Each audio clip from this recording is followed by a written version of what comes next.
अब ट्रैक्टर का काम करेगी एक मैनुअल मशीन।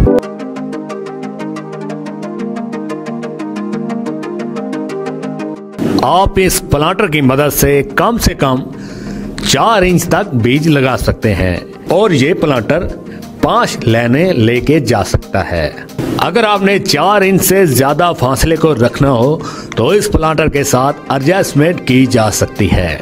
और हम इस प्लांटर के साथ गंदम का बीज लगा रहे हैं और आप इस प्लांटर के साथ गंदम, मकई, कपास और भी तरह तरह के बीज लगा सकते हैं। इस प्लांटर के साथ आपको 11 डाइयाँ दी जाएंगी। इससे पहले जो बीज लगाया जाता था वो हाथ से छट्टा लगाया जाता था, जिसकी वजह से आधी गंदम तो उगाती थी, आधी गंदम जाया जाती थी, कुछ गंदम को परिंदे उठा के ले जाते थे। इस प्लांटर की मदद से 2 इंच जमीन में गहराई में बीज लगेगा, जिसकी वजह से गंदम सेफ रहेगी और हर गंदम का दाना उगेगा। और इस प्लांटर के पीछे चलने वाले ये रूले हर गंदम के दाने को प्रेस करते जाएंगे।